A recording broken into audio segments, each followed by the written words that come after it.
Nehru report 1928।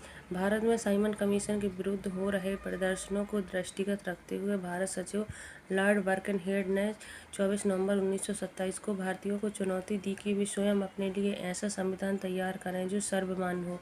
भारतीयों ने भारत सचिव की चुनौती को स्वीकार किया तथा कांग्रेस ने दिल्ली में सर्वदलीय अधिवेशन 28 फरवरी 1928 को बुलाया। इसमें 29 राजनीतिक संगठनों ने भाग लिया, किंतु आपसी मतभेद के कारण कोई निर्णय नहीं लिया जा सका। तदुपरांत एक बैठक मई 1928 ईस्वी को बम्बई में पुनः हुई, जिसके अध्यक्ष डॉक्टर अंसारी थे। इस बैठक में भारत के संविधान की रूपरेखा तैयार करने के लिए 9 सदस्यों की एक समिति नियुक्त की गई। 9 सदस्य इस प्रकार हैं: पंडित मोतीलाल नेहरू, तेज बहादुर सप्रू और M Joshi, MS Aney, MR Jayakar, Ali Imam, Shoaib Qureshi, Mangal Singh, GR प्रधान। इसमें से जो मोतीलाल नेहरू है, प्रारूप समिति के अध्यक्ष थे।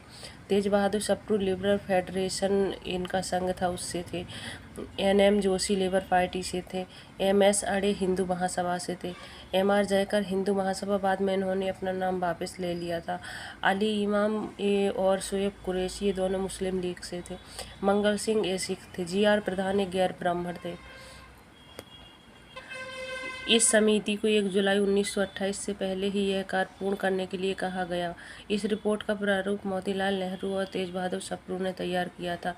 इसके लेखन का कार्य स्वयं मोतीलाल नेहरू ने किया था, इसलिए इसे नेहरू रिपोर्ट की संज्ञा प्रदान की गई।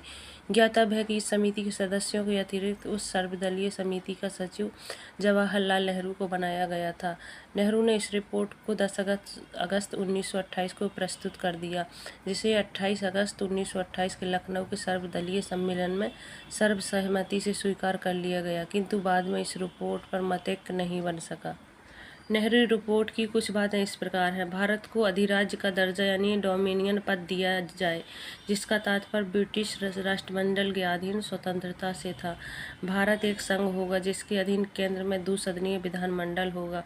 मंत्रिमंडल इस सदन के प्रति उत्तरदायी होगा। प्रांतों में द्वैध शासन नहीं होगा। गवर्नर जनरल एवं संवैधानिक प्रमुख होगा, जिसकी शक्तियां ब्रिटिश शाही ताज के समान होंगी। सांप्रदायिक निर्वाचन पद्धति नहीं होगी। नागरिकता की परिभाषा दी गई तथा मूल अधिकारों को प्रतिपादित किया गया। एक सर्वोच्च न्यायालय की स्थापना की जाए, जिसके अधिकार संसद द्वारा निर्धारित हो, और सार्वभौमिक वयस्क मताधिकार, जिसकी आयु 21 वर्ष की व्यवस्था की जाए। सिंध को बम्बई प्रांत से अलग कर एक नया प्रांत बनाने की सिफारिश की गई। भाषाई आधार पर प्रांतों के गठन की सिफारिश की गई। देशी रियासतों के नरेशों के अधिकारों की रक्षा का आश्वासन। नेहरू रिपोर्ट का भारतीय संविधान इतिहास में विशेष महत्व है। नेहरू रिपोर्ट स्वतंत्र भारत के संविधान की पूर्वगामी प्रमाणित हुई। इसी कारण अनेक इतिहासकारों ने नेहरू रिपोर्ट को वर्तमान संविधान का ब्लूप्रिंट कहा है। यद्यपि नेहरू रिपोर्ट तैयार करने वाली समिति के सदस्य विभिन्न राजनीतिक दलों एवं संप्रदायों के थे तथा सभी के प्रयत्नों एवं विचारों की एकरूपता को ध्यान में रखकर इसे तैयार किया गया था, किंतु न केवल अंग्रेज सरकार ने बल्कि अनेक दलों व संप्रदायों द्वारा इसे स्वीकार कर दिया गया। यहाँ तक कि कांग्रेस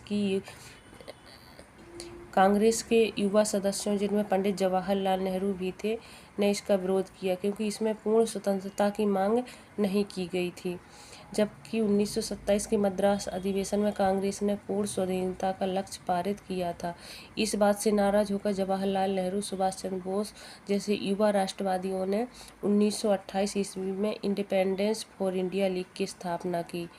बाद में संशोधित नेहरू रिपोर्ट अंग्रेजों के सम्मुख प्रस्तुत की गई, किंतु अंग्रेजी सरकार ने इसे संशोधित नेहरू रिपोर्ट को अस्वीकार कर दिया। इस प्रकार यह रिपोर्ट, जो कि धार्मिक एवं राष्ट्रीय विचारों से परिपूर्ण थी और राष्ट्रीय राजनीतिक गुत्थी को सुलझाने में समर्थ थी, विभिन्न दलों के निहित स्वार्थों के कारण असफल हो गई। मोहम्मद अली जिन्ना ने नेहरू रिपोर्ट के प्रत्युत्तर में अपना 14 सूत्रीय फार्मूला प्रस्तुत किया। ये 14 सूत्रीय फार्मूला नेक्स्ट वीडियो में देखेंगे।